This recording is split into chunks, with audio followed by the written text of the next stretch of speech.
Assalamualaikum warahmatullahi wabarakatuh. Salam sehat semua.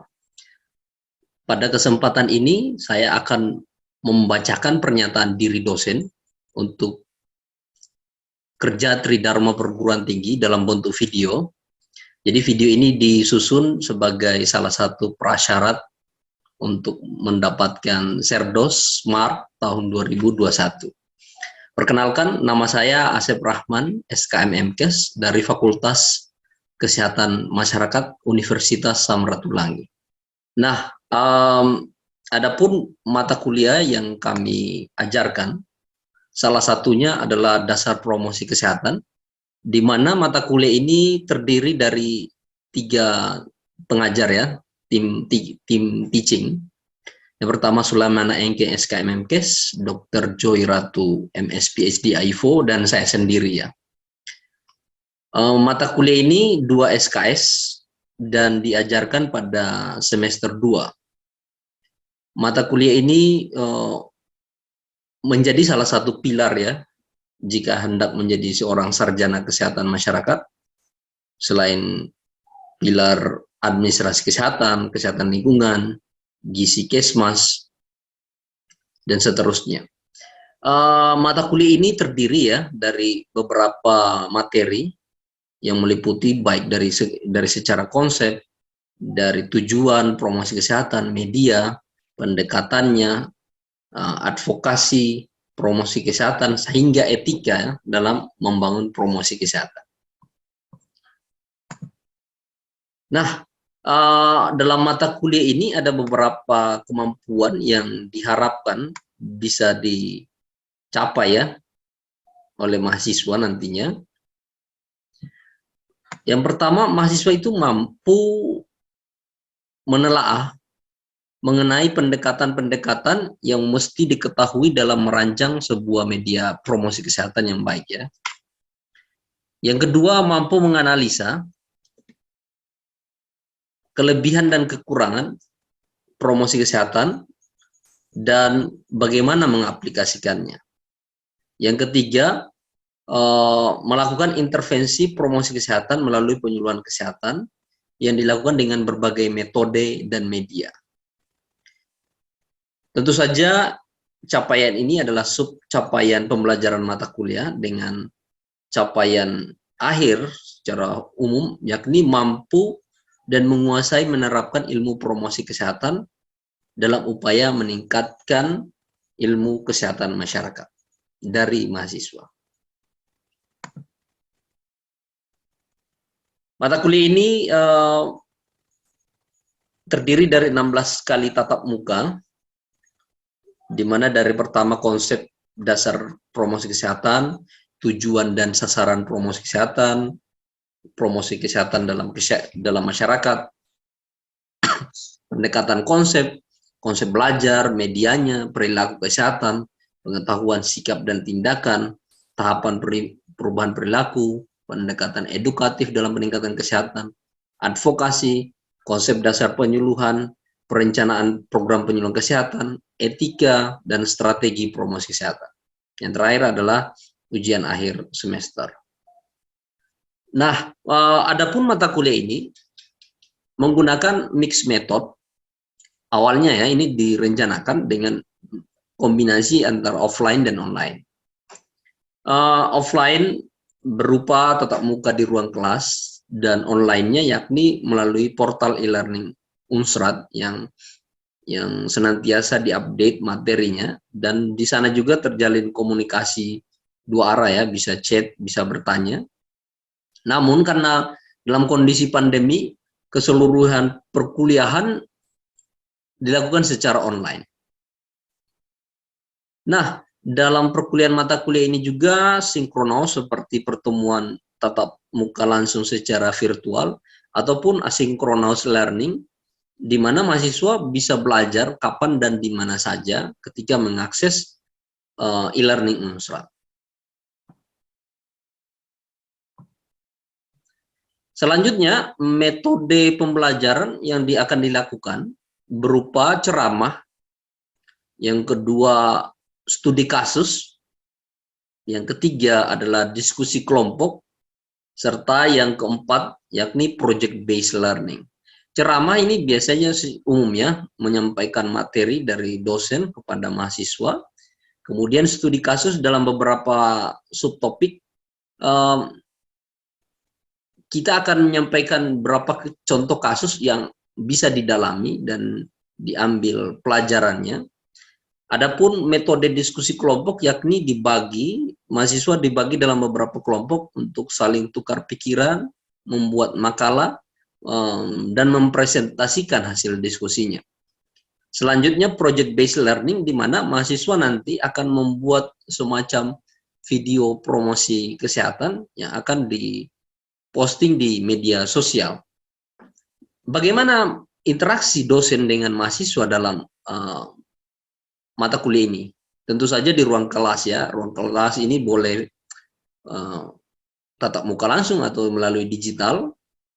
Selain di ruang kelas, komunikasi atau interaksi itu tetap terjalin juga di luar kelas ya. Jadi tapi di luar kelas bisa dalam diskusi di perpustakaan atau di ruang dosen, itu biasanya selalu terjalin ya. Karena kami sebagai dosen tetap memberi kesempatan kepada mahasiswa untuk bertanya atau mungkin ingin mengembangkan materi yang sudah kami sampaikan. Jadi kapan dan di mana saja mahasiswa punya kesempatan untuk berinteraksi. Tentu saja baik online maupun offline ya. Nah, bagaimana untuk sistem penilaian? Sebelumnya ada beberapa yang kami tetapkan, yakni indikatornya ya, dari 0 sampai 100, di mana kalau kurang dari 20 itu sangat kurang, 20 sampai 50% atau ya diskalakan sampai 50 itu kategori kurang. 5 memahami, mahasiswa mulai memahami itu adalah 51 sampai 70. Mungkin kalau dalam nilai abjad ini C ya. Selanjutnya mahasiswa pada level mampu mengidentifikasi ya, identifikasi teori, identifikasi metode, media, mereka udah mulai mengkategorikan seperti itu. Penilaiannya mungkin 71 hingga 80 dan serta nilai yang paling tinggi yakni mahasiswa mampu merancang dan menganalisa ya aktivitas promosi kesehatan dengan rentang nilai dari 81 sampai 100. Untuk teknik penilaiannya bagaimana? Kami tim pengajar mengembangkan rubrik assessment ya. Jadi di mana penilaian itu diperoleh dari proses-proses berupa keaktifan mahasiswa dalam kelas seperti menjawab atau mau bertanya. Yang kedua, tugas-tugas individu. Yang ketiga, tugas kelompok. Dan yang keempat, dalam kuis setiap pertemuan serta ujian tengah semester dan ujian semester. Oke, demikianlah yang bisa kami sampaikan pada kesempatan ini. Mohon maaf jika ada kekurangan dan salah kata. Terima kasih banyak. Sampai jumpa di kesempatan berikutnya. Oke, selamat pagi adik-adik mahasiswa. Kali ini kita akan lanjut perkuliahan kita dalam mata kuliah dasar promosi kesehatan dengan topik strategi promosi kesehatan. Sebelum kita mulai, harap bahwa beberapa tugas yang telah tersampaikan sudah dikerjakan ya. Topik ini juga sudah di-posting di portal e-learning Unsrat ya, jadi bisa di-cek dan dibaca mandiri. Oke, kita lanjut ya. Dalam strategi promosi kesehatan itu ada 3 nih, advokasi, ada dukungan sosial, dan ada pemberdayaan masyarakat. Strategi global ini diadopsi dari WHO sejak tahun 1984.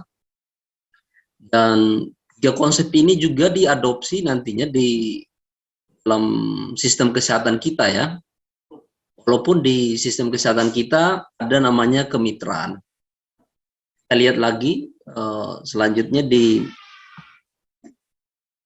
Nah, advokasi itu apa? Advokasi itu artinya meyakinkan orang lain agar membantu dan mendukung terhadap tujuan yang diinginkan.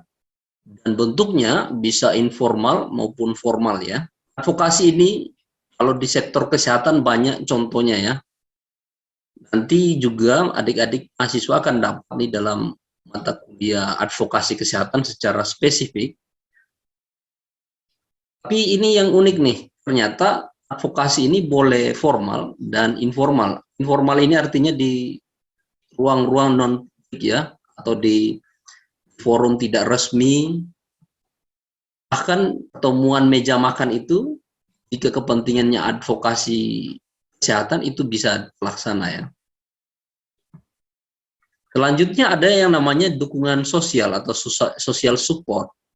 Artinya kegiatan ini kita tujukan kepada tokoh masyarakat yang memiliki pengaruh seperti tokoh agama, LSM, dunia usaha, organisasi profesi, imam atau pendeta yang punya pengaruh di masyarakat ya. Yang ketiga, dalam strategi promosi kesehatan itu dikenal adanya pemberdayaan masyarakat atau empowerment ya. Ini dengan cara menumbuhkan dan mengembangkan norma masyarakat agar mereka mau terlibat ya. Jadi fokus dari pemberdayaan masyarakat ini lebih ke masyarakatnya sebagai target utama. Ini berbeda ya jika advokasi itu ke pengambil kebijakan, bina suasana itu kepada orang yang memiliki pengaruh atau memiliki akses. Sedangkan kalau pemberdayaan ini justru fokus pada masyarakatnya. Jika ada yang mau bertanya, dipersilahkan. Ada yang mau bertanya? Gimana ya? Saya Oke, silakan Aprilian, bagaimana yang hendak ditanyakan? ingin bertanya, menurut Mer itu strategi promkes apa yang bagus kalau orang mau turun lapangan atau orang mau ke masyarakat yang paling cocok? Oke, jadi kalau mau turun langsung ke masyarakat ya, jadi kita assessment dulu kapasitas saya sebagai apa, dan kita juga assessment situasi di lapangan siapa ya. Karena gini, bisa saja yang kita lakukan itu advokasi itu bisa saja tepat sasaran ya. Jadi kita langsung sasar kepada pengambil kebijakannya. Namun jika ternyata agak susah dan memungkinkan itu ada orang yang berpengaruh, kita lakukan bina suasana. Tapi jika kita memiliki akses lebih dan bisa langsung terjun ke masyarakat, pemberdayaan masyarakat lah yang paling ideal ya. Karena target kita mau melakukan advokasi, melakukan bina suasana, sebenarnya tujuan kita adalah masyarakat. Tapi mengingat pemberdayaan masyarakat ini butuh waktu, butuh upaya lebih ya, karena memberdayakan satu orang saja susah ya, apalagi memberdayakan masyarakat. Nah, jadi kita perlu asesmen kemampuan kita dan penerimaan masyarakat setempat. Kadang yang kita butuhkan hanya apa ya, hanya keadvokasinya, masalah itu selesai.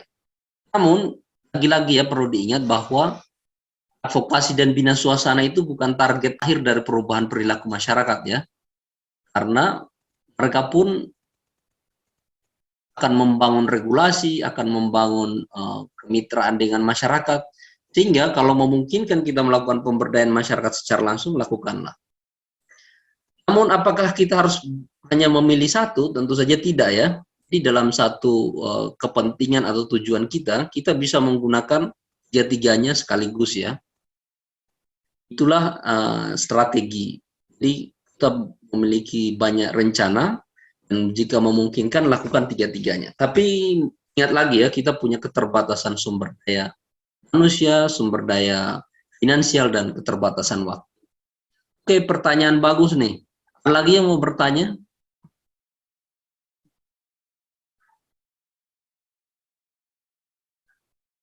Satu lagi. Oke, siapa? Farhadinan gimana? Ya. Mau bertanya? Iya, Menir. Saya mau izin bertanya mengenai materi strategi promosi kesehatan ini kan tadi yang sudah menjelaskan ada 3, yaitu advokasi, kemudian dukungan sosial, dan juga pemberdayaan masyarakat. Nah, berhubung juga tadi Mner sudah menjelaskan bahwa dalam menjalankan strategi promosi kesehatan ini bisa dijalankan ketiganya secara langsung. Nah, yang ingin saya tanyakan, bagaimana agar strategi promosi kesehatan ketiga hal ini bisa dijalankan secara bersama. Mungkin itu saja dari saya, Mner. Terima kasih. Oke. Kapan kita bisa melakukan strategi ini bersamaan ya? Pertama, kita memiliki kemampuan finansial, kemampuan sumber daya yang mumpuni ya. Tapi ada juga momentum ya. Jadi misalnya ya, momentum di mana di saat tersebut hadir tokoh masyarakat, hadir pengambil kebijakan, dan hadir masyarakat secara kolektif ya atau banyak. Kapankah momentum-momentum itu? Bisa nih di ruang-ruang seperti rumah ibadah, pertemuan balai desa. Momentum-momentum seperti itu sebenarnya kita bisa melakukan sekaligus ya. Jadi kita memberikan edukasi publik, tapi di momentum yang hadir banyak orang, pasti di situ ada tokoh masyarakat, bisa saja hadir ambil kebijakan. Itu satu kali yang kita lakukan, ternyata yang kita sasar adalah ya strategi sekaligus. Jadi ada momentumnya ya. Jadi sebagai seorang promotor kesehatan, kita juga harus mengetahui ya momentum tepat untuk melakukan promosi kesehatan itu kapan. Kan biasanya tuh di desa atau di kelurahan kan ada musrembang desa, atau juga ada acara desa, atau di ruang-ruang publik seperti di rumah ibadah. Itu adalah momentum kita menyelenggarakan promosi kesehatan dengan 3 strategi sekaligus. Tapi lagi-lagi ya, apakah efektif? Itu kembali lagi ya, kalau menerimanya. Ini terkait juga dengan teknik komunikasi kita ya. Kalau teknik komunikasi kita bagus, mudah ya menyampaikan, karena gini, tantangannya bahasa yang dipahami oleh pengambil kebijakan, bahasa yang ditangkap oleh tokoh agama, tokoh masyarakat, dengan masyarakat awam itu beda loh. Jadi mereka punya kemampuan literasi berbeda-beda, sehingga bahasa yang kita gunakan juga sebenarnya idealnya harus berbeda ya. Namun kalau misalnya mereka mampu menangkapnya, itu syukurlah. Tapi kalau dalam aplikasi realnya, bisa saja masyarakat awam itu kadang tidak mengerti ya bahasa advokasi yang kita sampaikan.